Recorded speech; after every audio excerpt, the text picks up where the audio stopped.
Hey, so welcome, greetings, you all. If you don't know why I'm so excited, you must have been hiding under a rock because this is one of the most amazing times and something dear to my heart.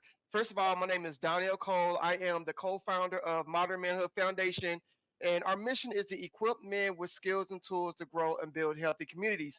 One of the ways that we do that is we love to interview extraordinary people who are doing dope stuff in the community. And one of the projects that's dear to my heart is Father's Month, you guys. Every June, we celebrate every weekend something that is special to highlight healthy fatherhood. And one of the things that I love about it is our interview and podcast interview with our self-proclaimed daddy's girls. As y'all know, I got four daughters. I hate four. I'm always outnumbered. And we got a dog that's a girl and a rabbit that's a girl. And so what I love most about these women is they always offer additional perspectives that allow me to know how I can grow as a leader, as a better husband, and as a better father. I feel like that's one of the things I've longed to do as a kid, and so we're going to introduce our amazing ladies who have came on this platform to share their stories and highlights of growing up with awesome fathers. So, without further ado, introduce yourself. Tasha, you want to start? Well, it looks like I got to now. Let's go. Hello, everybody. My name is Latasha Featherstone. For those that do not know me, I am a business coach and a sales and marketing strategist. My primary goal is to help creators, entrepreneurs, and professionals to leverage social media to get more money, bookings, whatever you want, without being overwhelmed. You know I gotta say when I'm not Latasha, I'm Mother Maybelline, the old lady, a gangster grandma, raised by the church and by the streets, leader of Red Cup Ministries and Saints Names Comedy. And I think it's appropriate to also say that I'm the president of the board for Modern Manhood, the only woman in the camp. Hey, But I think that I should say that because these guys are doing an awesome, awesome work. So if you are watching this, you have come by one of the best channels on social media. Make sure you tap in. When I'm not all of those things, I'm a mama, a friend, a daughter, a lover, high energy. I'm all about healing. I'm all about positive inspiration and encouragement and calling ourselves out of our BS so that we can grow. My father is my superhero. He is the original Clark Kent Superman, okay? He is my best friend. He is absolutely one of the anchors in my life. I was so excited. I called him this morning and said, I'm doing a podcast and talking about you today. And so he is my confidant, a great listening ear. He's also my reality check. He's my chin check when I want to fall out. We'll talk about that a little bit later. He helps me to stay focused. And he is also one of the people that have pushed into my life that I can be absolutely anything. So when you guys see this big energy and I think I can conquer it all, blame Larry Featherstone because he has constantly poured into me that I can be anything and do anything that I absolutely want to do. Katrina? Yes. Wonderful. Well, hey, everybody. I'm so excited to be here. Thank you so much for bringing this energy, Tasha, because I'm like, I got to pull out my pom-poms and my. Listen, high five, sis. I had a little coffee on the way. We're going to take a nap after this. What? You what after this? So we're going to have some coffee. I'm at a nap after this. Yeah, probably so. Well, I'm a rehab counselor and I own my own practice as a government contractor. I'm excited to be here. Any opportunity that I can get to talk about my dad, I always take it. He has transitioned on, so he has a glorified body now, but he still lives in me in each and every way. His name was John Davis, and he taught me everything about parenting, life, business. Like he really set the bar for my sisters and I. So I'm the middle daughter, and I know my other two sisters. They think they daddy's girls too, but he didn't have a one. I was his favorite. Like we were so much alike in so many ways. And again, like I said, he set the standard for us for everything that we do. He taught us about whatever you put your hand to, you be the best at it. You give it your all. He taught us so much about loving other people and giving. And so he was an awesome man. And so he may have had to share with your dad, Tasha, being the original Clark Kent, because that's how he was for us. He was truly a Superman. So it's an honor to be here. Even before coming on here, I said, Dad, man, I hope I make you proud, bro. I hope you. Oh, yeah, that's dope. That's dope. Yes, because I'm gonna represent you the best as I can because I love you so much. So, Oh, yeah. You get the tissues out a little early. I know. I'm over here like, yes, represent for that. I'm representing for Dad today. My name is Mia.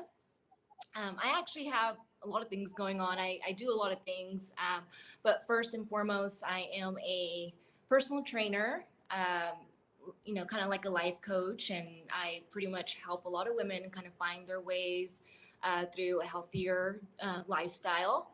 And I met Donnell at Yeah. Public Strategies, Family Expectations, and so I'm a bilingual communication coach there. Awesome. So I'm excited to do that. And I also help run our family restaurant. It's called Cocina de Mino. And so I do all the paperwork, all the behind the scenes, the unfun stuff. And those are the main three things that I do. But my grandfather actually was my dad figure growing up. And the way I want to introduce him is he was a bracero. Further down along, I'll explain what a bracero was or is. But his name is Marcial Rodriguez, and Mm. he comes from Mexico. And so, I am excited to explain his journey. He was a very heroic person from his village that helped a lot of people be safe on their journey to the United States. But I'll explain from the beginning to the end because I think it's very, very important to share the Bracero program and how it came about in 1942, I believe, is when it started. So there's a lot going on there. But yeah, and I would like to introduce myself also in Spanish, just in case we have Spanish viewers. Hey. Yeah, me llamo Mia Rodríguez y soy nieta de un bracero que viene de México, viene de un pueblo que se llama San Isidro y está en medio de San Luis y de Nuevo León. Estoy muy agradecida por estar aquí para introducir a mi abuelito porque él trabajó mucho para llegar aquí en Estados Unidos y ojalá que todos ustedes pueden también conocer lo que era el programa de El Bracero. So, ojalá que ustedes aprenden mucho. I'm about Come to on, pull out my bilingual Duolingo. audience. Come on. Come Yes. on. We I got expanding. inspired. I remember a little German. I am a little nervous Come just on. because, I don't know. I haven't really shared everything he went through. And so now being in front of people, because, I'll always explain his story just, to family. And I'm like, did you know he was in the history books? Like, did you know that? Wow. Did you know that everything they said, Mexico was like Mexicans were like the next cheapest labor for Yeah. farm working, agriculture. And I'm like, he's in there, that story. And it gives me goosebumps because when I Yeah. asked him, he didn't even know that he was in the Bracero program because it wasn't very formal for Mexicans. It was more formal for the United States. Wow. So the way they would gather them to the United States, it wasn't very formal. It wasn't like, okay, you're gonna come for a job and you're gonna, but no, it was very, it's intense. So Yeah. hopefully, yeah, just kind of buckle up, guys. Yeah. We had a meeting and she was sharing this story, and I was like, "Ooh, Yeah, I got a nonprofit. We got to do this podcast interview. I would love for you to share this story." thank you So so thank you much. for coming on. I appreciate you. I really do. Awesome. Yes. You, So, Oruko Mini Awelewa. let's go. Thank you, Mia. Thank you. So basically, what I just said to you is my name is Skinny and Beautiful, and it comes from my Yoruba tutor that he they give you, you get blessed with your names. And so that's my name that my tutor has given me. And I appreciate you acknowledging your culture. And I just wanted to also do the same, give that same embracement as I'm Absolutely. learning this new language, which is also a culture and a tradition. And I mean, so it encompasses a culture, a religion, a people. So just an opportunity to share that. I really appreciate that. Thanks. So for my English speaking friends, that's me too. My name is Veronica Ray. I am the owner and founder of Jigsaw and Associates. It's an accounting and tax firm. We are based in corporate is in Oklahoma City, Oklahoma. We work with clients across the United States. That's so cool to say, as well as in Africa. So that's who I am. I help businesses develop their businesses on a solid foundation. helping them understand their behind the scenes, all that money stuff, right? The basic business structure. But my dad, that's why I'm here. And much like Latasha said, and I apologize. Who is the lady above Damon? Katrina. Yeah. Katrina, that's it. I couldn't get her name off me. Much like all of the women here, the original Kent Clark. I swear he is, right? Uh, and same, I didn't. I kind of went back and forth over whether or not I wanted to prepare anything to say, and I did the same thing. I just channeled my dad's energy and his Yeah. spirit. I'm a firm believer that as he transcended, there was a transference of energy, and I'm able to tap into that at any time. And so I'm just going to share what my dad allows me to share. But I will say he is definitely a dynamic individual. He taught me that I get to color my life with all the colors in the crayon box. I promise you, I use all of them. If you follow my life at all, you know this to be absolutely true. And that comes from my dad. And so it's such an honor to be able to share who my dad was, and how who he was has impacted me and my journey. So thank you. I'm excited. Yeah, that's beautiful. Sitting here and just hearing you all share, the admiration and the pride that you have in these men and how they have really been able to give you all of those great attributes about yourself, right? To be the best version of yourselves and to hear just a little bit about the journeys that they've been through and how that lasts with you guys. It's a beautiful thing. And this is why we're so excited about, this experience. And we've had conversations like this before, but I'm excited to hear more about, where your dad's come from. For me, my name is Damon Anthony William, and Donnell and I started Modern Manhood a couple of years ago, and it's been an amazing journey. And it has been just a beautiful time of celebrating, healthy families and really growing ourselves. As dads, it's always, we think we know what we're getting into. We think we know what we're talking about. We think we know where we're going. and listen, I got an 8-year-old. She reminds me all the time that I might not. And it's beautiful. Tell us a moment where you all realize, yeah, I don't know if Dad quite got this one. Oh Lord, I was a handful. That might not be a fair question. Bless his heart. Man. I would like to start. That's a good one. Thank you, Dad. Remember, this is not me. I asked him to show up. So the story that we are going to share today is the first time that I went out to my little post-teen, but pre-adulthood, and I showed up to the house party. Mm. I was getting it on, and I turned around and I went, whoa. Is that my dad? Right? So I'm like, Whoa. ooh, whose party is this? Right? And it was in that moment that we looked at each other and we were both like, I don't think either one of us knew what we were doing. Like we were just doing us, right? And that's when I realized like I could be an individual with my dad. Yeah. A lot of people did not agree with how we coordinated our lives. He was obviously at the same parties a lot of the times that I was.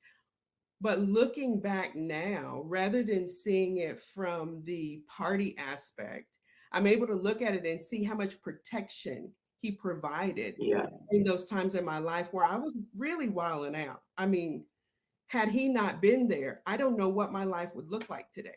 So everyone that was, that you got that group of people that's like, I can't believe that he's letting her party with him. Mm-hmm. But my God, thank you that he did. Because if it hadn't been with him, I don't know who I would have been with. So yeah, But in that moment, I also knew that he was an individual. He was just doing the best that he could do. Like he was trying, and he was going against the grain by allowing me in those spaces with him, right? But it was so much protection because the truth is I was going to be there regardless. I was going to be at one of those places. That's just how it was. So Yeah. yeah. Wow. I'm, I'm I was gonna like, piggyback on Veronica. I think some of my wilding was gonna be inevitable as well. Now, Veronica and I have the benefit of being friends for years. We met years ago. She was actually our payroll person at my job. My favorite person because my checks came on time.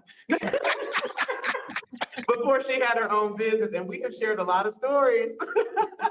I won't share all of those, but I will say, when you think about a time when your dad doesn't have it under control. I was kind of all over the place, and the protection that my dad provided me when I got out into the world, I wasn't expecting. So I felt like I was constantly ping ponging back and forth from bad decision to crazy endeavor to swinging from the rafters. And he was just always kind of like that stability. One of the biggest memories I can think about, um, in your realm of finances, all of the financial advice that my dad gave me, how to handle your credit, how to do all of these things, and how I immediately did everything opposite of what he said. And I'm still paying the price sometimes, but I'm getting it together. So I remember, and I don't know how young the audience will be that watches this. Some of you will not know what a CD Walkman is, but back in the day, there was this nifty contraption before you could stream music where you have a little CD case you carry with your headphones and listen to music while you were walking around.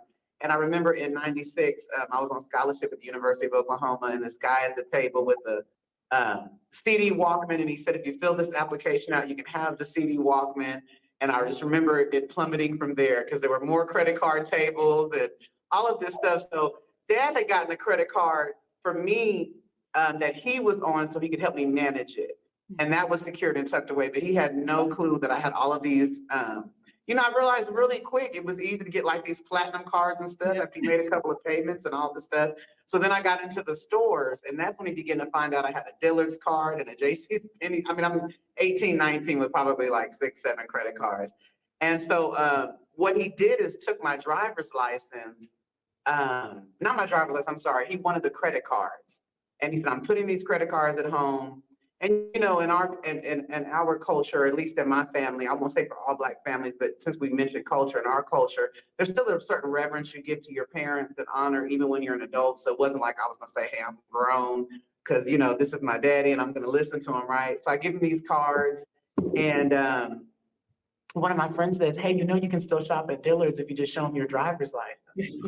I'm like, what?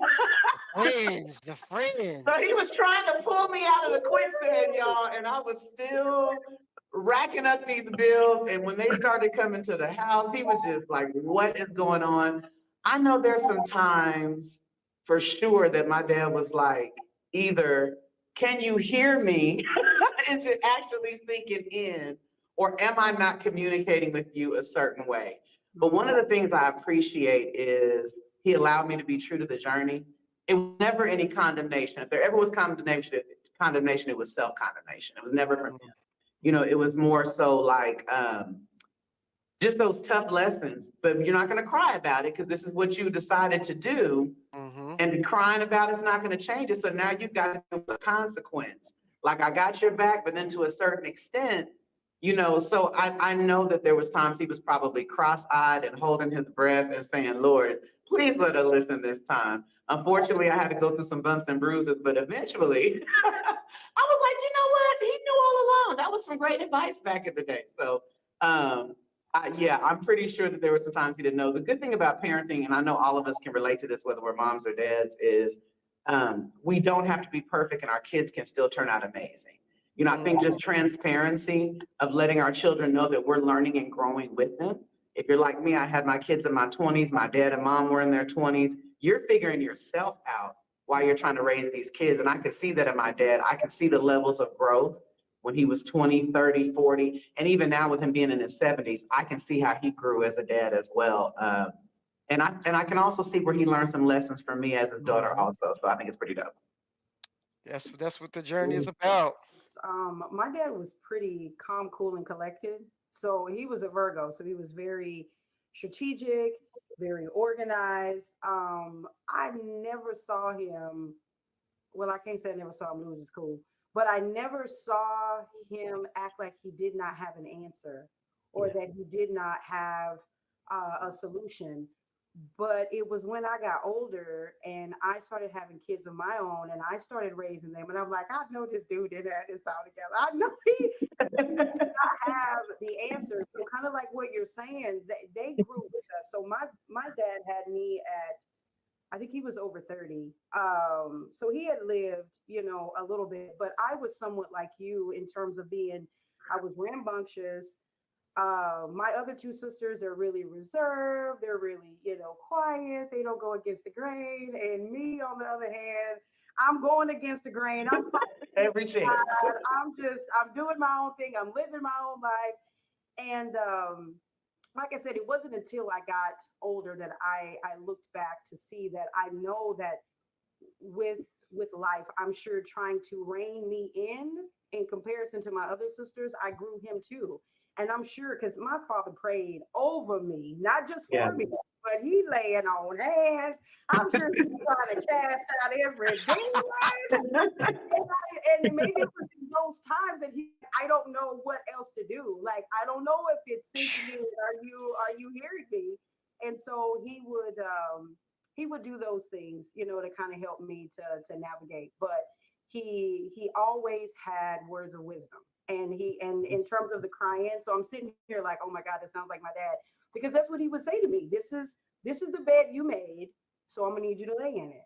And that taught me as an adult today that I hold myself accountable. If I was wrong, I was wrong, and I apologize. That's right. But if I'm right, and I'm gonna stand on it. But whatever bed you make for yourself, you lay in it and you make the best of it. So that was my Oh, perception on it. Beautiful. Alrighty. Wow. So I'm smiling so much because I'm just thinking about all the funny, well, most of all the funny things that my grandpa would do. But for your question, so for some reason he thought that he can do whatever he could here in the United States, like in Mexico. So when I was little, I was always with my grandparents. I spent the night with them a lot. Okay. And so sometimes on the weekends, he would be like, hey, do you want to come with me to the ranch? So he had a huge property in Norman, and he didn't use it for to build a house on. He used it just because he wanted cattle, horses, and, all this stuff. He was a true ranchero, like he just ranchman, cowboy, and so those are my very vivid memories of going to the ranch in his red truck. And then during the time that we'll be driving to the ranch, sometimes he would occupy himself doing other stuff and he'll tell me to take the wheel. And I'm just very small, little, and I had to take the wheel. So I'm kind of like, okay, so I just started taking the wheel. And so I'm like scared, but I had to because he would just let me do it and then go find something that I needed. And I'm like, could you not just wait to find this item when we got there? But he just assumes that I can do stuff like that. So if you go to Mexico, little kids are just so bold and, courageous, and they just go and throw themselves, anywhere. So I'm like, I'm not there yet, but so that's one thing that I still didn't know how to say no, or this is not right. This is, we can get in a wreck, or I didn't know how to say no because it was my grandpa. So that was probably one of the first things where I'm like, he's a little crazy. But so that was a few things. Once I got used to it, then I started saying, Grandpa, I started to get more comfortable to kind of have more of that relationship where I can say something, and we had this funny relationship, the more we went to the ranch. So I'll start saying hey, just hold on, get the wheel. We'll get there. Don't worry. But the point is that his personality was already showing there when I was little. I started to kind of analyze him, and I got to know him very well. And then I started to mold and adjust myself on how I was going to be with him. So you ladies mentioned, how your dads, taught you guys about finance and all this stuff. And wow, they it was the other way around. I think I had to teach him stuff and be like, Didn't work that out. yeah. So it was very different. So I'm like, wow. So I kind of felt protective of him. Like I wanted to protect him. Yeah. So we built this relationship where I take care of him, and he never had someone do that for him. Like Wow. started to realize, because he was always the one, the macho man, and he was always the one to take charge and do all that stuff. So I think that's why we have a special bond, because I took the time to really understand him. And so it's a beautiful bond that we have. He Now that I'm a woman and I have my kids and stuff, like now we share more of that emotional side. Before it was just like no, and then he'll be like, okay, fine, like so that's one thing. Another thing, it relates to the ranch.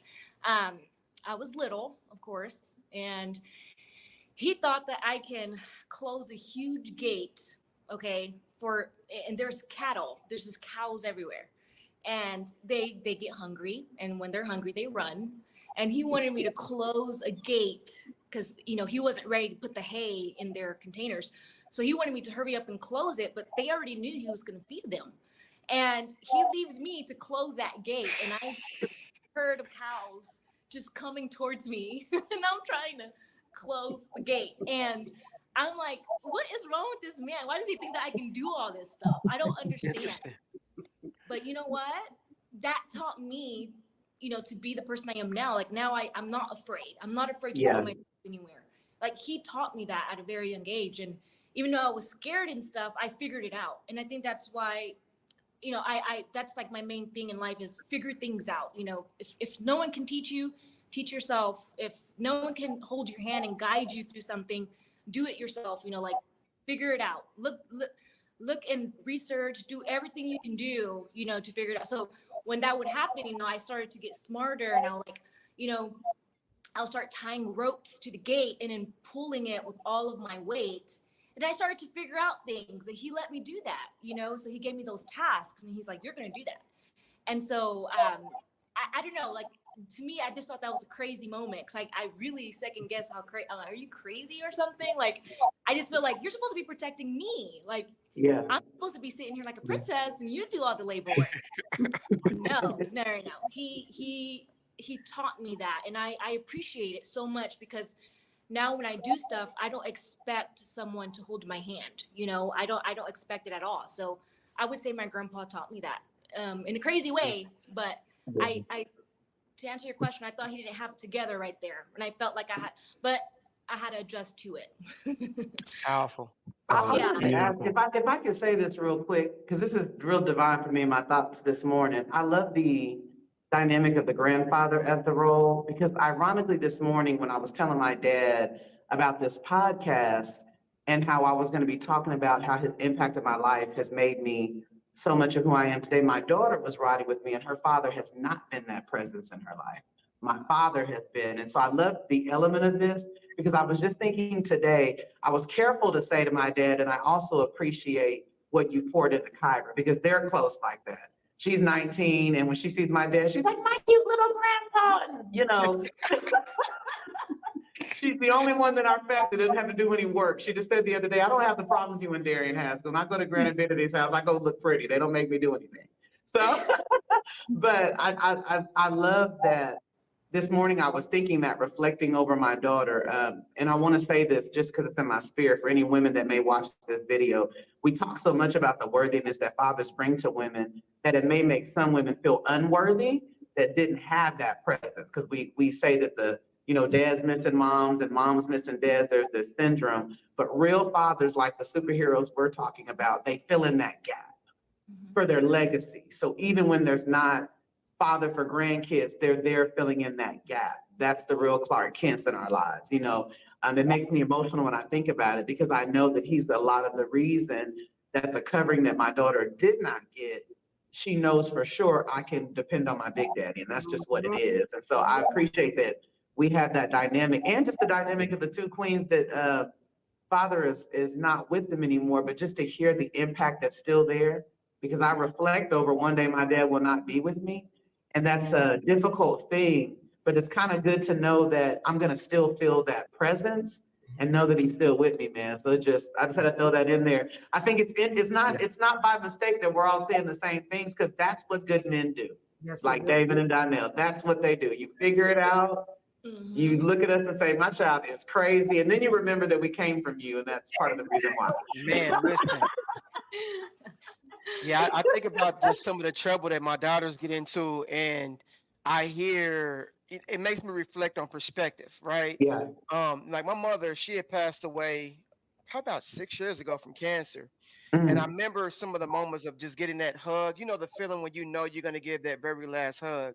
Mhm. And it makes me be very intentional about some of the impressions that I want to leave, yeah. especially when my kids get in trouble. I'm like, okay, Donnell, listen, this is just for the moment, right? This is just a cycle. This is not the whole Don't go story. tearing nothing up. It's not the whole book, brother. It's just one cycle within this chapter of this Yeah, story, and make sure you love them just the same, because you never know when that last hug may be. that's right. Mia, I love what you said about being able to be what he needed in the midst of him trying to be everything he needed for you. I think about my dad, right?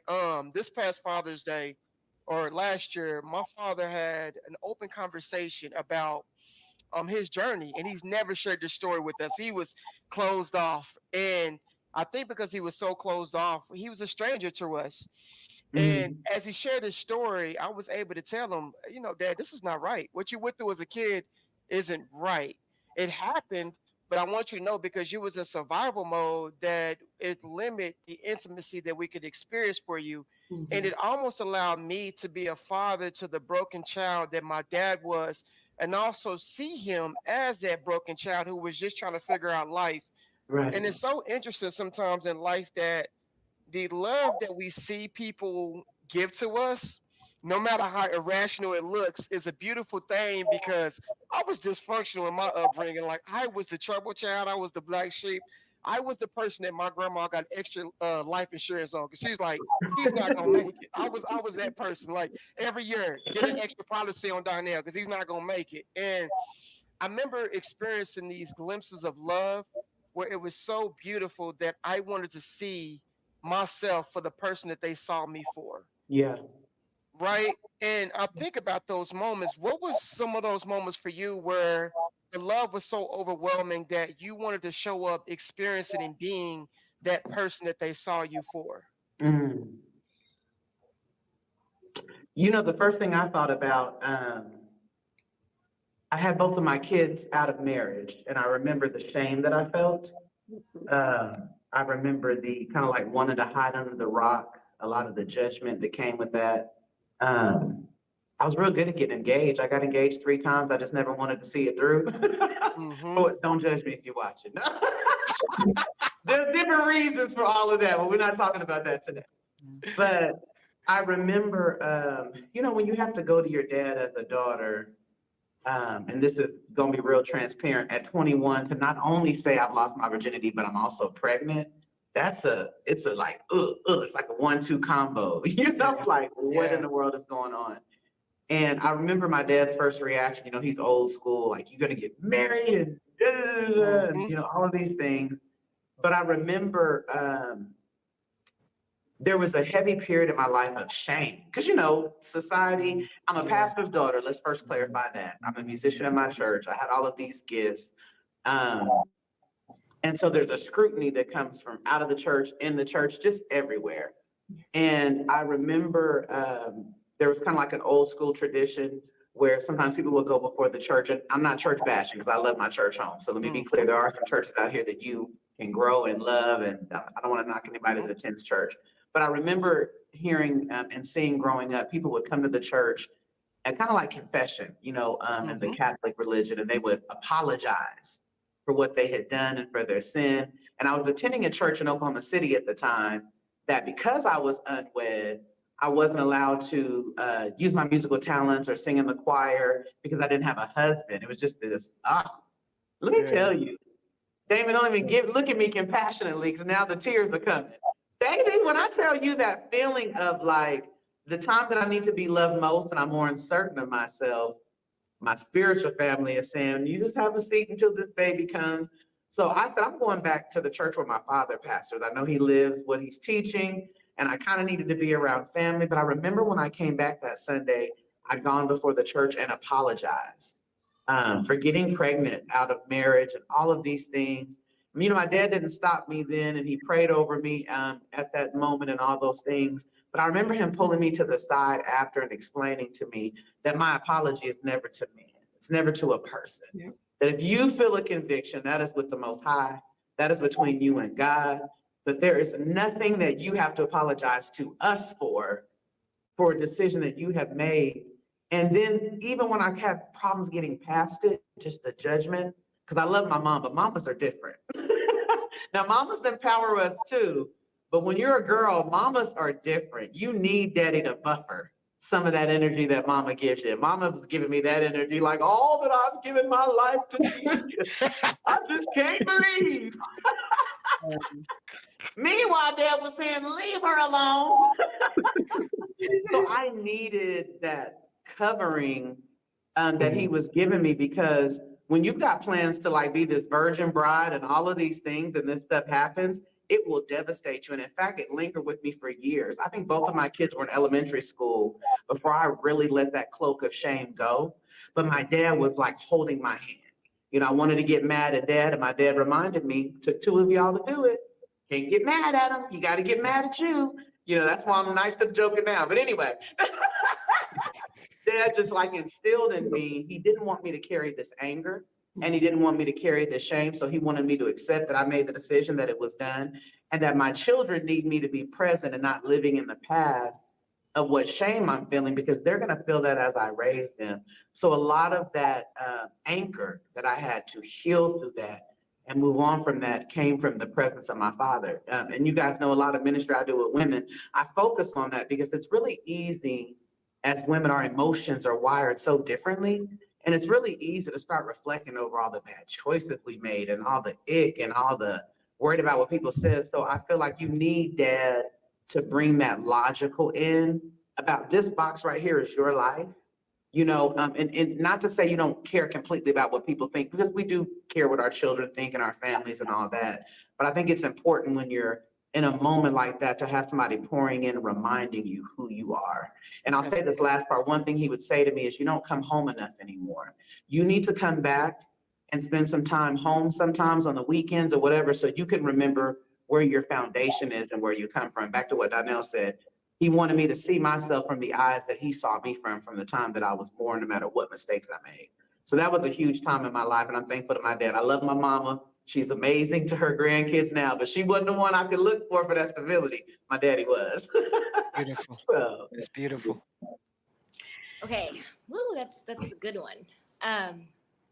When it always was there, correct, but it got more heavy and intense, and it's like almost like if God just unveiled my eyes more. It was when I interviewed him on how he came here. I think this is why I have the mentality as well as he does. This is why whatever I do now, it's not just for my kids, it's also for, my offsprings. Yeah. And that's what he did.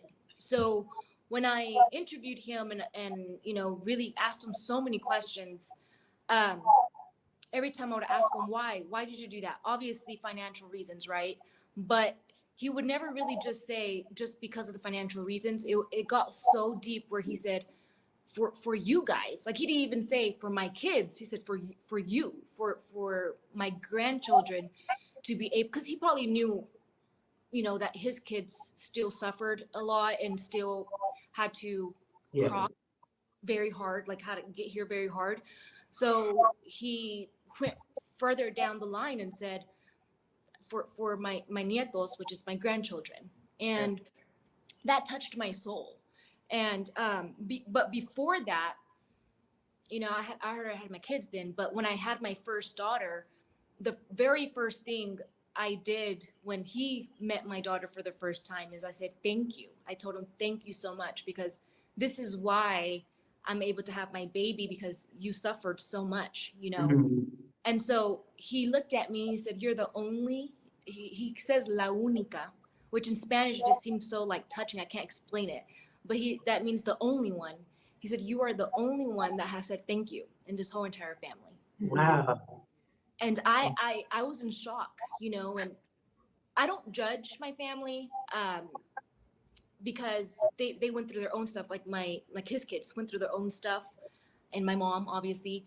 And I just feel like maybe it's too close to the suffering still. I mean, obviously I Yeah. suffer too, but Hmm.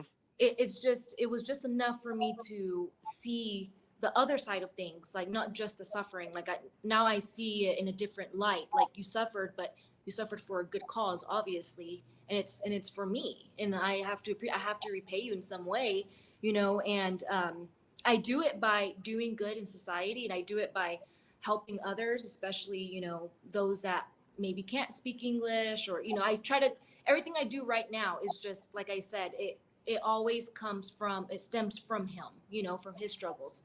And that's when I knew, wow, he must really love me, because when he told me that interview and told me all the details, it, it, it blew me away. And for him to not to give up, you know, Yeah. he lost four children coming back and forth, poor in Mexico, and there was no, you know, high technology of medication and all this stuff. And he had one son die at 5, and then so there was a lot of death, you know. And for him instead of him saying screw this, I'm gonna just stay in Mexico and just be here and see what I can do, no, he kept going, because he said he was looking ahead, I guess you can Yeah. say. I'm doing this for a bigger thing.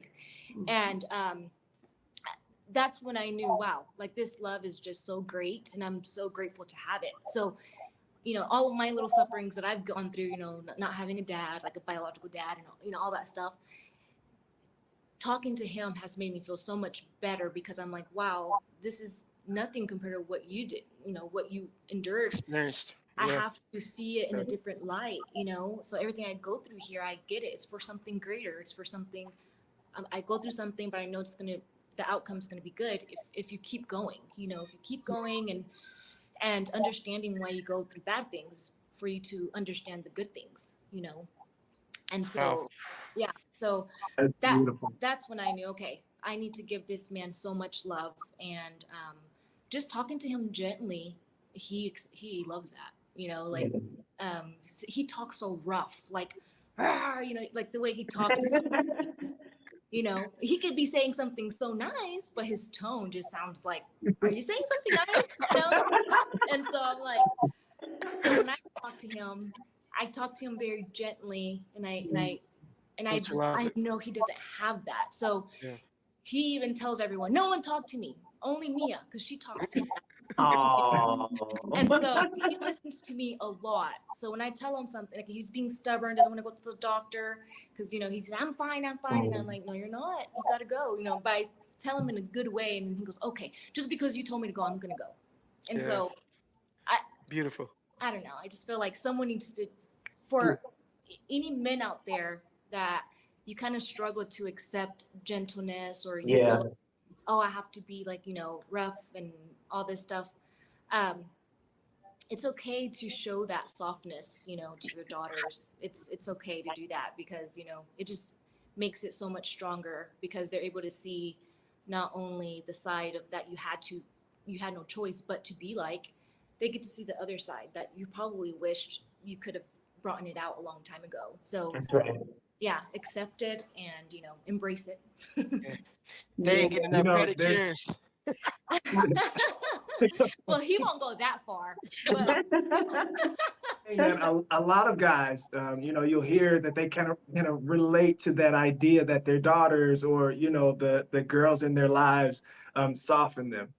And I'm laughing because, like, you probably won't hear that much from Donnell and I, because we talk about how we're pretty openly emotional, Yeah. and that's a space that we just genuinely enjoyed in that space. But what I want to know is, tell us about a moment where your dad's softness surprised you. So it was early 2000, Mother's Day. I always knew my dad was, after 20, 30, 40 years of marriage, my dad's crush was always my mother. Mm. Mm. And he was a wild man himself, right? The apple doesn't fall far from the tree. But, had Mom to was get a him cutie going, too. You had got to that get him apple going, too. you know? But he loved and adored my mother like she was his princess. No matter what else he was doing, she was the princess. And so it was Mother's Day. And the way that our house was set up, our couch in the living room is facing our rec room, right? But there's a wall of windows, so you see straight into it. Mhm. And then on the other side of that is the outdoor patio. And then on the other side of that is the outside. So all the way from sitting in the living room, you can see outside to the garden area. So my mother was out in the garden. At this point, I think they had been married for about 35, 40 years, somewhere in there, right? About 35 years. And we're sitting there, my dad and I, not talking about my mom, not thinking about my mom. And he looks up and he's just in this like a love stare. And he looks at me and he says, "Look at her. Isn't that the most beautiful woman you've ever seen?" Wow. And I was just like, oh, after that many years of marriage, Yeah. you can still look at your queen and have that much admiration and love. And I mean, it was oozing out of, you could feel what he was feeling for his. Yeah. And I was just like, wow, because you have to know that I've tried this marriage thing a couple of times and mine never goes more than 2 years. I'm like 30 years and you still see all this. So it was really a surprise because I think I had come to believe, I knew that he loved her, I knew that he adored her, but I think I had come to believe that this idea of long term marriage was more like arrangement, more like Yeah. partnership. And Mm. I learned later that I am the nucleus of love because of what I was able to experience with my mom and dad. And the beauty in it is it was not all sugar plums and roses or whatever. Mhm. A lot of Yeah. heavy turmoil. But there was so much love in the center of it all that you rarely felt what you were lacking. Like I Mhm. love to always say that I kind of felt like I grew up in the Leave It to Beaver home. Like I really thought my mom was like June Cleaver Yeah. and shit. I mean, like Yeah. I thought that's how we were. And I learned later, looking back, and I'm like, there was a time period where we lived on $350 a month. Yeah. How? But there was so much love. So thank you for asking that. He definitely surprised me in honoring his queen the way that he did. It was beautiful to watch. It was beautiful. Veronica, I thought we were the Huxtables, and my dad's like, "Girl, I only made like 18,000 one year." Right, right. I'm Yeah, like, what? their check was garnished and it was $350 a month for a family of four. And I was like, I thought that, I mean, that there was nothing that I wanted for. I had it Yeah, all. the love. Ooh. Yeah. Yeah. Oh, that's amazing. Mhm. Katrina. No, I do. I just need to add it. I have to add it. And then the greatest surprise of his love was 2019. I had done a DNA test and learned that he was not my biological father. Whoa. He chose me. He chose you. Wow. Wow. And I said, there is no greater love That's right. than the love to be chosen. Wow. Yeah. That's beautiful. Ooh, He's, my heartstrings today. I know, me too. I didn't know I was I going to know do it. Katrina about to lay the icing on the cake. I'm trying to turn the camera off and go. Another question for me. amazing. That is absolutely amazing. Dang. It is. Yeah. Listen, and here's the thing. I think, this conversation as it is, we don't have to answer every question. Thank you all just for sharing in the power of what these amazing men meant for you all in your life and how that lives with you. We hear sometimes that being a dad can be a selfless job sometimes, especially when a lot of the lessons that we're trying to share with our families and our daughters, even particularly, are things that we know might not even make sense until way down the road, Right. right? Yeah. Like, one of the things that we Donnell and I talk about this, we talk with other dads and guys, is that like so much of our intention in the now is because we're thinking about years ahead. We're thinking about situations that are so far off in the distance, in the future, that it can be hard to kind of relate some of those things. And so that it can be kind of tough for us. And so with that in mind, especially just hearing how you talked about, Veronica, how your dad chose you, and that lasting so long. I was gonna ask Katrina, tell me about something that, like, now that you're established, you're in, as yourself, as an adult, and through all the things you've been through, that you can look back and and really laugh at, because it's a lesson that he may have taught you so long ago, but it took so long for it to make sense. I see her shaking her head already. Yeah, it's crazy because, and I'm glad to hear that. I know we're supposed to be in the present moment, but there are times, a lot of times, where you do have to teach for your kids' future, because they don't, the lessons you teach them today, depending on the situation, is going to last a lifetime. My Yeah. father used to talk to, and my youngest sister says that she got these 2 hour talks too, but I think he talked to me probably more than anybody. I mean, my dad was a locksmith. So when, and I lived in the country. So he would sometimes be outside in his van, making keys, getting ready for his week. And I might be coming up on my bicycle and stuff. And I would try to ease in so I could bypass him, because I knew he was going to say, Bumpy, that's my nickname. Bumpy, come here, let me talk to you. And I would be Last thing you Hold want on, to hold hear. on, hold on, hold on, hold on. Oh, what was the nickname again? Right now? Bumpy. Ogie? Oh yeah, I remember No, that one. you got it's a Bumpy. Oh, boomby, boomby. Boom. Boomby. Okay. That's her wild child side. Right. So I would try to ease past him, because I knew if he saw me, I was going to get this 2 hour long lecture about, I don't know what he had been thinking about and why he felt like he needed to tell me. And I would try to shift after a while on one leg and shift on the other. That hopefully he would get the hint that this kid is tired, standing here. But I don't have one particular thing that he talked to me about, because my dad talked to us all the time, and he would say, "You'll get it when you get older. Yeah. It'll make more sense to you when you get older."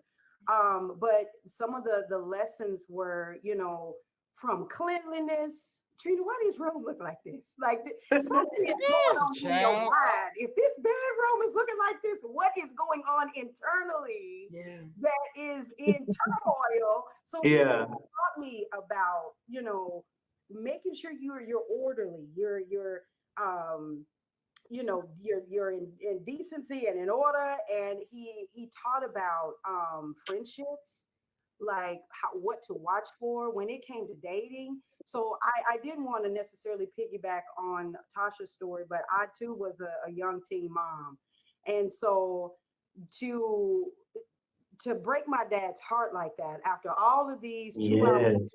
that he been having, as if I'm not, It's hard. making it, um, it broke my heart to break his heart. And from then on, I really had to start paying attention. I had to remember those things that he used to talk to me about. Remember, like the whole dating before I even got pregnant, he would try to explain to me how you choose, a good man, what to look for. And I mean, my children's father, I love him dearly. I have nothing bad to say, but that was one lesson I just wasn't listening. I didn't catch it all. You know what I mean? But I was young. You know, kids don't. So if you got teenagers and you're trying to teach your daughters about how to look for a man and what qualities he needs to have, what does his bloodline look like? As kids, they don't think about that. They don't see that far down the line. But now that I'm 45, oh yeah, all of those things that he talked to me about, but more importantly than what he said, I don't remember so much of everything he said, but how he was. So kids they don't remember what you say. They remember what they see you doing. Right. So my father was a hard worker. I can't believe nobody that ain't got no job. I don't understand that. Because Come my on. father worked all the time, like 24 hours. I'm a business owner because I watch my mom and dad grow businesses together. They never worked for anybody. They taught me, you know, how to be responsible. They taught me how to be disciplined. So when I look at men, unfortunately, I hold him to the standard of what I saw, because you guys are the first men that we are ever introduced to. So however you treat me is what I'm gonna look for. So my father, we would go out to eat. Like we didn't do movies and that kind of stuff, but we spent a lot of quality time. And so quality time is big for me now in relationships. So to your point, looking back, I don't know that there was just one thing that I'm like, oh yeah, maybe parenting. Parenting is big.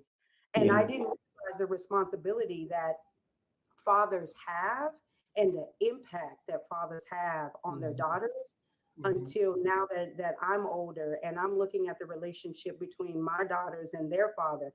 And I'm thinking about my relationship with my dad and how he's not here anymore. But what would it now?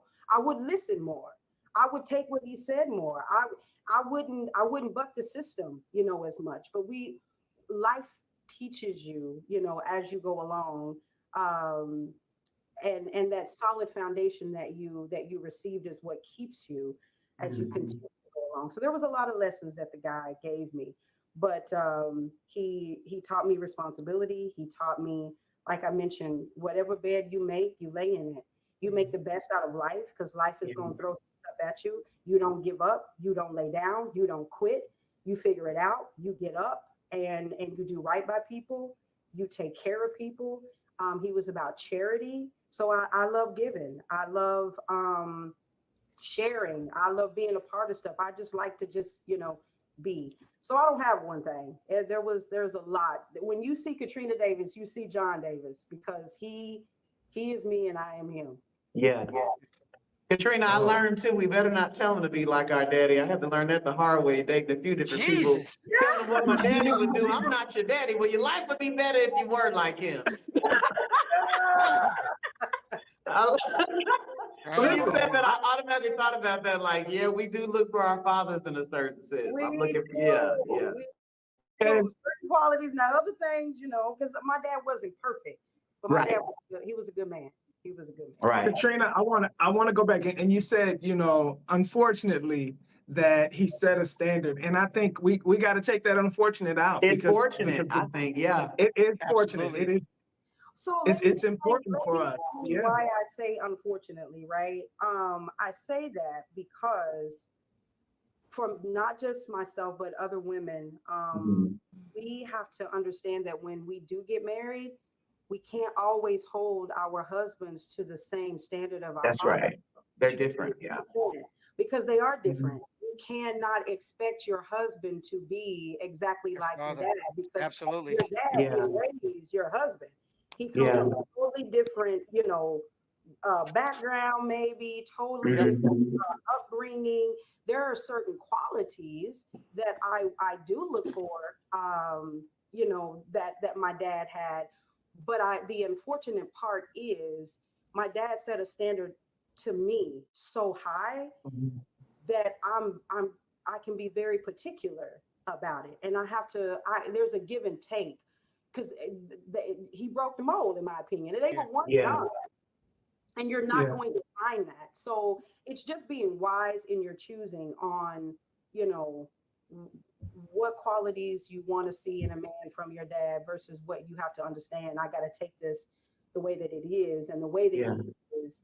and not expect him because my dad did this, you got to do this, or because Yeah. this is how my dad handled situations, I expect you to handle them that way. So that's the unfortunate piece. But thank you for bringing that out to Yeah. give me an I opportunity. want to add this if I can, because there's power in the tongue, sis, and you said you're not gonna find that. You can't say that. Right. Because it's Yeah. out there and you can find exactly what you want. And I say that because, and this is not to put you on the spot, but many of us, our work that we do is to help people holistically grow. And we can't be on one hand teaching people how to overcome trauma, overcome certain things, and then saying for our own self what will not happen. I am the poster child for believing for other people and not for myself. Yeah. And once I realized that I have to be careful how I think about myself and what I deserve and what I want and what I say. Although I understand where your sentiment comes from, people saying there's some urine in the dating pool. I'm gonna say it professionally out here. But I will also say this.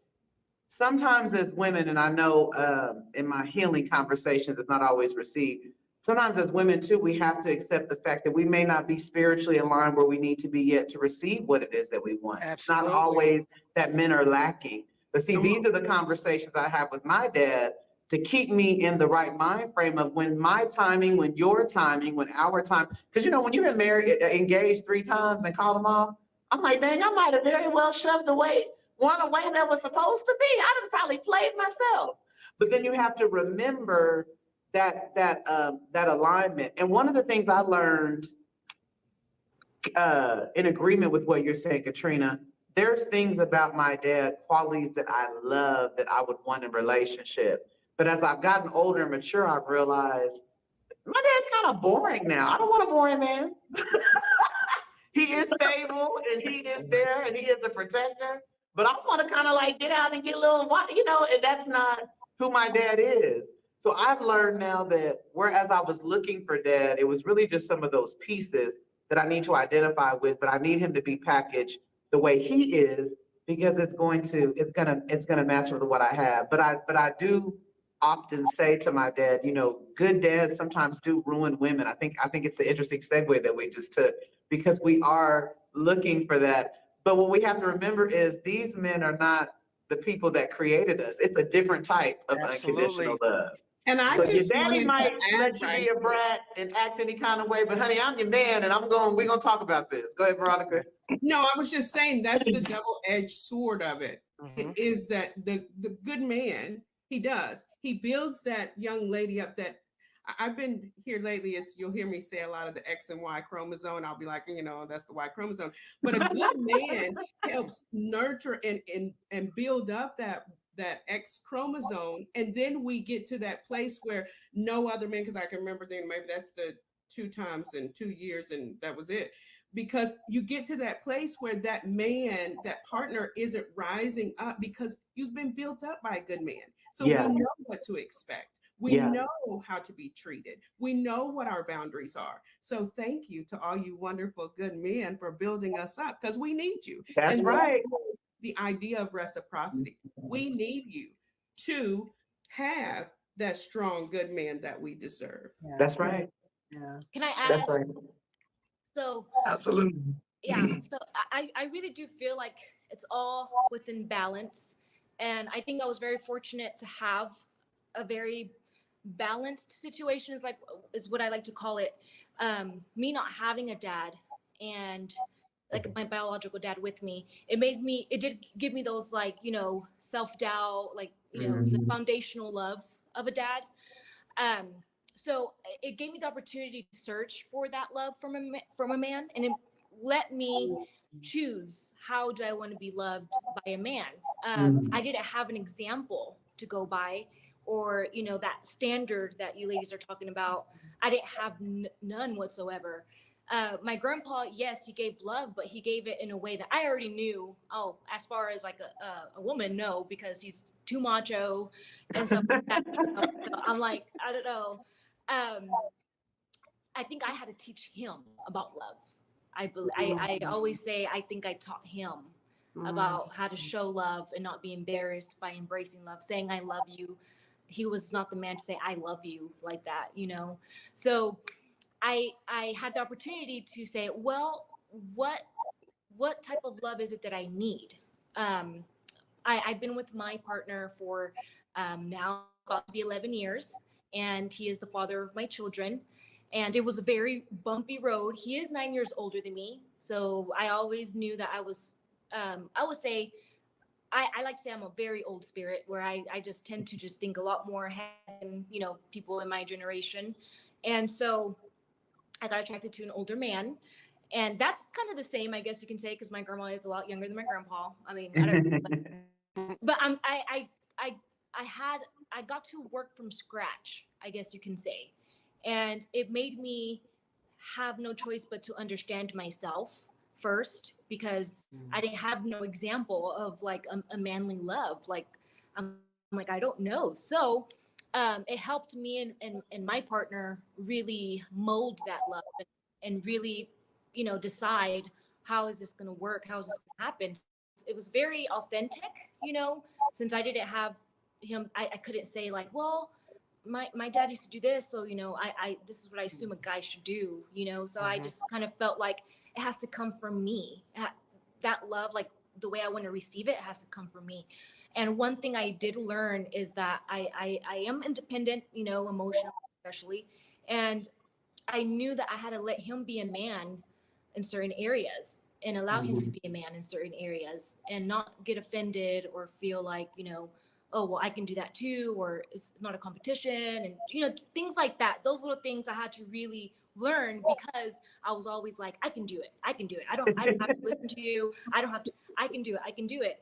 And so when I had my first daughter, I already knew all of my daddy issues, Works. all of that stuff. Yeah. I knew I had to let that go, because my daughter needed to know Mia for Mia, not just the tough exterior Yeah. and just like I can do it all and no one tells me what to do. Girl, you were Um, closing the gate and driving cars at like 2.5, so. right.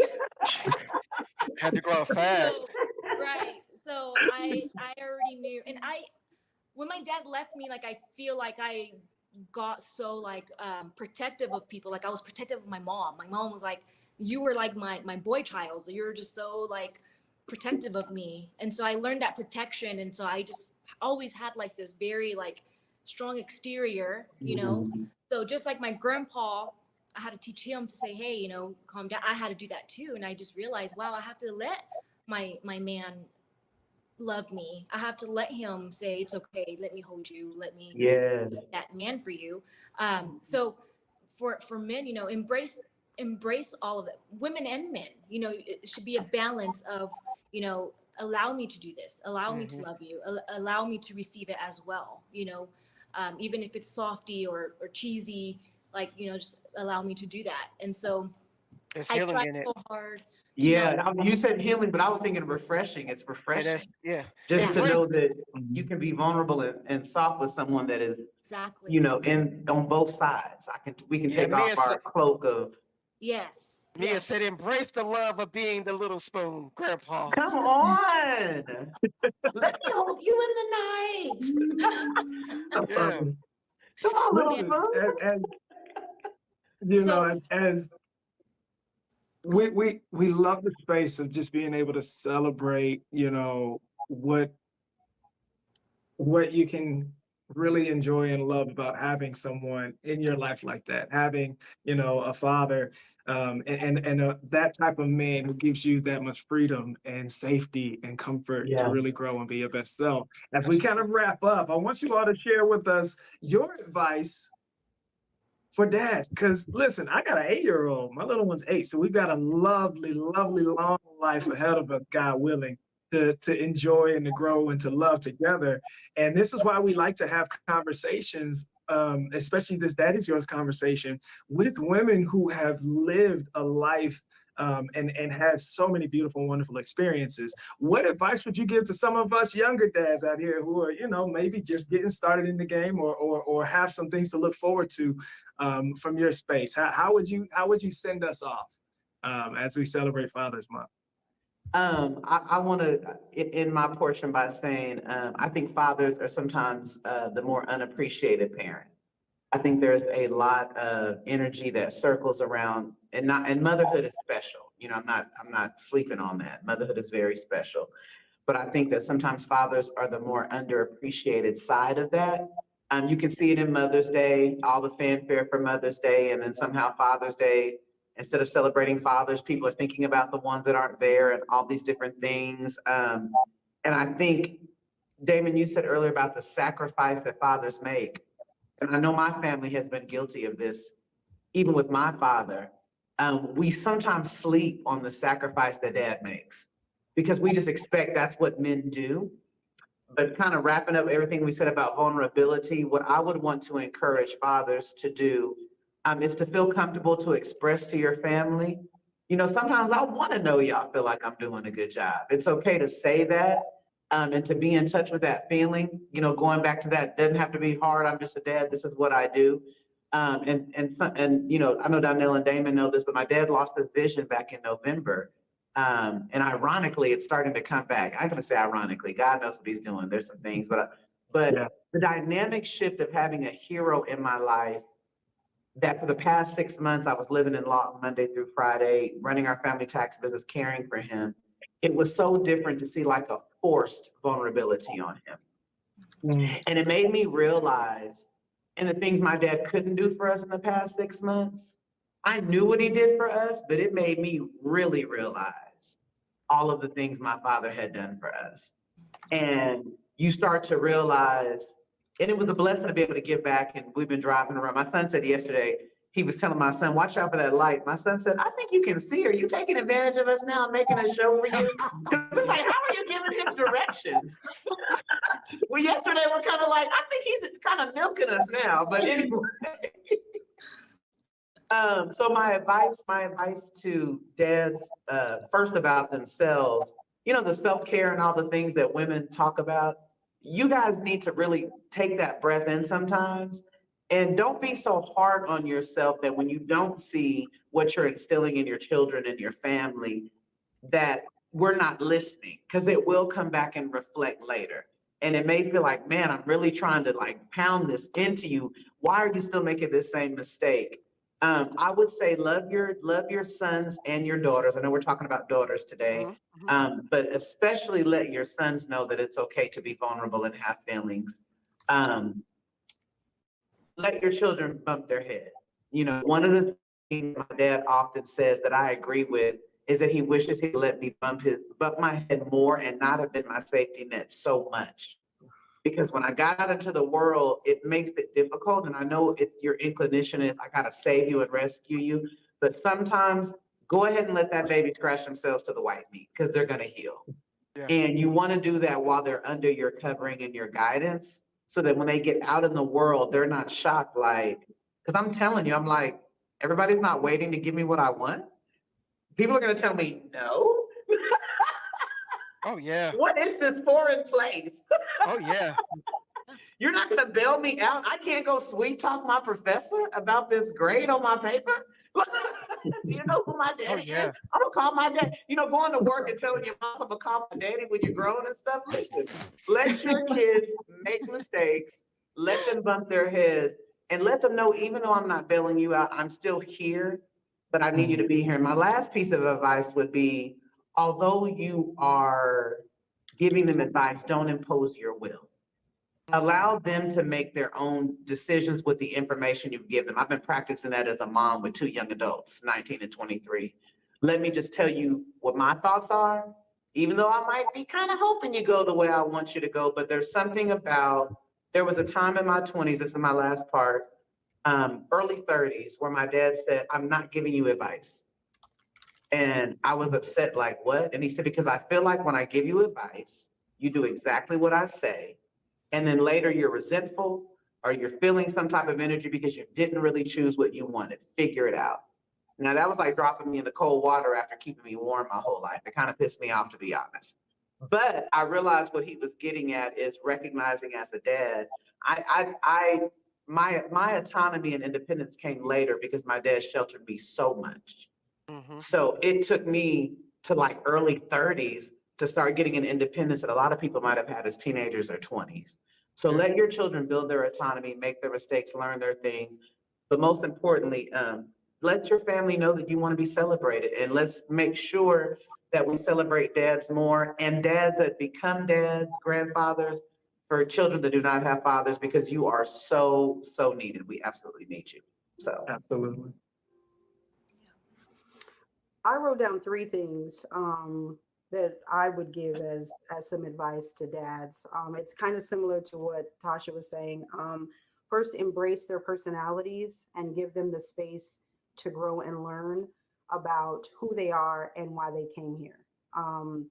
Helping your kid to understand their purpose in life. So I grew up. My parents were old school, so they already had an idea of how they wanted me to be, and I was the total opposite of what they wanted. And that provided them with a whole lot of frustration because they wanted me to be a certain way. And that was not my personality. That's not how God created me. That's not how he wanted me to be. Um, so embracing the uniqueness about your children and appreciating that they are spirits that God put here on this planet to do his will and not ours, which is kind of similar to her saying, don't impose your will and Yeah. figure out what is that. God, you gave me these kids and you brought me here to be a man in their life. And I know how society says that I need to be a man and what society says that I'm supposed to do. But you tell me, how am I supposed to guide this kid? What am I Yeah. supposed to do? How can I create space for them to learn about who they are and to embrace their uniqueness? The second one is show up, and I mean show up every single time. But you have to understand, what does show up mean for my kid? Because I know what show up is for me, but if that's not how they need me to show up in their life, then I never showed up at all. So understanding them now for an 8-year-old, just donuts for dads. You got to be the cool dad.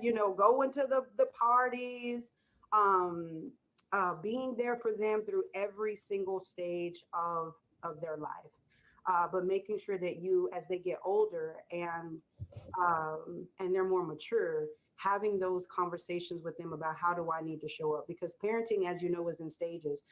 For an 8-year-old, you can do what I tell you to do because I said do. We just ain't no debate. We ain't gonna talk about it. But at 18, I Sheesh. can't tell you to do it because I said do it. So now I'm a coach. And then when Yeah. they get married, now you're the life coach. So it's showing up in every stage in every area of their life. And then the last thing is I said, write them a book or leave them something tangible behind so that when you are long gone, they can They come can back and read it. hear your words and I take your love knowledge that. and your wisdom. Because tomorrow is not promised to any of us, right? And I would give anything to be able to hear my dad's voice on a video or on a CD player or anything from his Yeah. era, Yeah. to hear his voice at a time at moments in life where, dad, I need you, and I can't get that. Or if I could pick up a book and be able to read some of his words of wisdom and I can translate that to his voice, it'd be worth, it'd be priceless. So thinking about how can I leave something behind for my kids so when I'm long gone, I'm still here for them. Because yeah, I can say my dad is here in spirit, and he is, but if I had something of his that he wrote for me, man, that would, I Yeah. don't, it would be amazing. So those are my Not to prolong the time, those were good. I just recently asked my parents, because they are always telling us these old school stories of growing up in the country, if we could record them for future generations. But my son has had a habit in about the past 7 or 8 years. I could be going in, and that kid is like this, and I'm like, "Are you recording me?" You know, That's and good. I'm really like, Darian, I'm looking a mess. I'm hot. I'm going left. You did not ask my permission to record, but he's really like, I really want to look back on this, mom. Like, there's a Yeah. time, and I'm not, and That's it's dope. odd, but I love that. I think that's a important to do that. Very important. Yeah. So one thing that I think I appreciated from my grandpa is that I appreciate that he showed his bad side and good side. It Mm. helped me love him unconditionally. And when he shared his past, it just all made sense. and it made me love him even more, despite mistakes that I've seen him do, or maybe him being a bit too harsh for his words. Um, I want all of you. So dads, please understand too that allow your children to also see the bad side and the good. Be honest with them and authentic, because if they don't see the bad side, they don't know what your good side is. Because I always say, if you don't know the bad, then you don't know the good. Yeah. Yeah. So I love that my grandpa's just so he's honest, but with his actions and his way that he speaks. But and then obviously he wants to tone it down with me. But I tell him, no, no, give me more. Be yourself, because this is why I love you, because I love the good and the bad of you. So dads, just the way that you love your kids unconditionally, allow them to love you unconditionally too. They can't see like a robotic dad. They, Right. they have to see a dad that's human, and that a dad that has feelings, a dad that that is gonna make mistakes, and they'll still make mistakes, and it's okay for you to talk to them or even correct them sometimes. That's okay. Just like my grandpa, he allowed me to correct them. I started to get comfortable to correct them. And I'm not saying to go overboard and correct your parents, no, but I'm just saying, parents, just allow them to know your human side too, because I mean, you're super dads, you the way I saw my grandpa was like, I can't believe you went, like, you're literally a superhero. Like, you helped people cross the river, and even men felt like, I'm going with you because you're a good swimmer. So Mhm. he helped save lives and make sure they didn't die. And I'm more like, wow. But I'm like, no wonder why you're the way you are. No wonder why, sometimes you have a shorter fuse with people. It's kind of like he doesn't have time for nonsense or something, and he just says what he says. And um, I'm like, no wonder why. He probably just feels like I've seen it all. I've seen death. I've seen all this Yeah. stuff, and so it just makes me understand him more, and it makes me say, I love you. Like, don't hide this stuff from me. So dad's like, that's the obviously dads choose when they're ready to hear that side, because Yeah. um you'll know when it's right, and when it's time to say, every just show them and then it'll make you understand your kid too. It'll be like, okay, well, this is how Mhm. they want to be parented. But I just like the real stuff. I'm like, I love the nitty gritty. So show me who you are, because I love you anyways. So authentic, be authentic. Yeah. That's my advice. Be as authentic as possible, and allow your kid to love you unconditionally as well. Yeah. That's And good. I'll just piggyback right there, because that's one of the things that I wanted to leave the dads with, and it is that showing up more, saying less, Right. like just being what we are preaching with our words, just remembering to be that, to Mhm. be that display of love, to be that, whatever it is that you're preaching with your words, just be that. Because, Katrina said it earlier, and I live by it. And having lost my dad, I don't really like to say lost, but I couldn't find another word there. Having lost my dad, I know that it is his actions that I remember the most. I Mhm. remember the things that he did. Mhm. So show up and say less. Um, and in showing up, remember, nobody knows. Don't let We'll anyone have to figure it out. fool you into believing that this tip that Latasha gave, that tip that Veronica gave, that this tip that Katrina said, none of us knows. Yeah. How your children are will determine what they need you to be. That's right. And embrace who you are as an individual. I look at my kids today, and I'm sure my dad, I wish these are conversations I wish I could have with him, because I have a 30-year-old, a 24-year-old, and a 16-year-old. And I look at these kids and I can see where I was in stages of my life. Mm. Yes. And so just be what your children need you to be. Take what you can from this podcast that's good for you and add to it. Yeah. Don't take Ab- anything as this is the meat and potatoes, because you Mhm. are creating the meat and potatoes. Mhm. Mhm. Yeah, for Good. sure. And ask permission. I don't know where we thought that we didn't have to ask permission from our children? But we do. Well, we do. I don't care that that's a 7-year-old, you know, Yeah. if that 7-year-old is reading a book and it's time for chores to be done, there is nothing wrong with saying, can you put your book away and start your chores? As opposed to put that book down and get started on those chores, Did you hear me?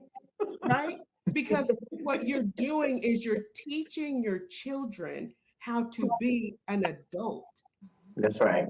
And we don't want them believing that people can come in and tell them to put that book down and get busy doing those chores.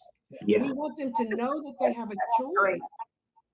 And so we've got to teach them that by our actions. Show Mhm. them, give them the things that you desire for them to be, not as not as a teenager, not as a toddler, not as an adolescent. What do I want this child to get from this as an adult? Because Yeah. that is our goal as parents, is just guiding them to get there, the That's little right. role that we have.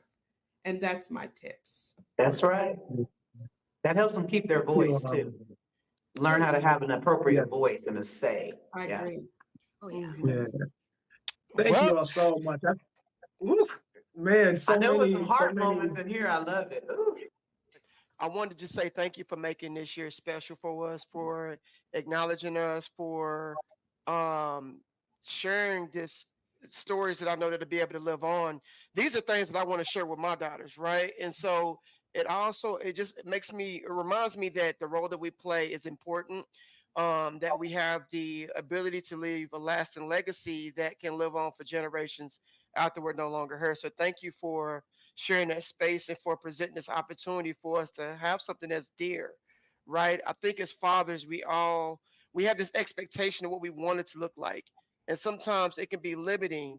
It's a reminder that for those who don't have a father, like you mentioned, Mia, that you can create that frame of reference, which can be beautiful. Yeah. I think that it could allow us to allow our relationships and our friendships to be so much more meaningful because Lord knows it takes the village, right? My Yeah. youngest is she just turned 13 last week, and my oldest is 19, who now has her own place. And so I've had to apologize a lot, but I've also had to realize, you know what, you're still growing up yourself. I Yeah. had to grow up really fast. I didn't have a father. When I did have a father, my father wasn't able to show up in his full potential because he didn't have a father, right? And so we're just trying to make this up as long as we go along the way. And you do, unfortunately, have to be a student at the same time while having to be a teacher. And it's You know, not the Donna, easiest. Yeah. No, I was actually just, I don't think that this is still recording, but I was just going to say, it's just like I remember, Boompy, Boompy is the baby. Oh, the baby. And then she's Boompy. And then she was probably Cat. And then she's, Katrina. And so Hmm. she's all these things, but it's always just dad or just mom. Yeah. You just Yeah. see them as that. I never, only as an adult did I start to see, actually after I lost my parents, did I start to see them for Wow. individuals that they were, Right. you Right. know. Absolutely. Well, I want to say I can't finish, especially a father's celebration without shouting out my grandfather because, like you, Mia, he was that experience of having just a wonderful man in my life who really really made me, who I am. And so, shout out to John Oliver, my grandfather, in this space, and shout out to all of the guys who are showing up in their communities and in their families for for their children, for their grandchildren, for their nieces and nephews, because we understand that's a big part of what manhood looks like, in how we want to continue to grow in our space. Thank you, ladies, for sharing your love and your light and your experiences and your knowledge and your celebration of the amazing men in your life.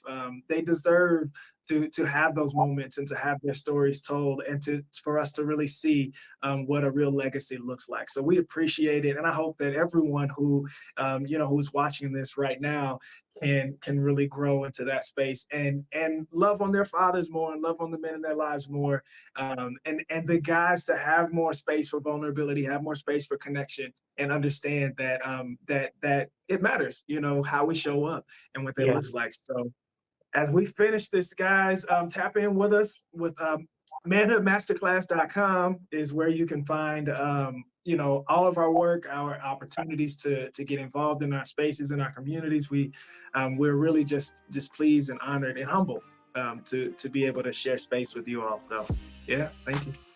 Can we do one more shout out? Hey, Can we we bilingual please now. give a The shout French just out? put up.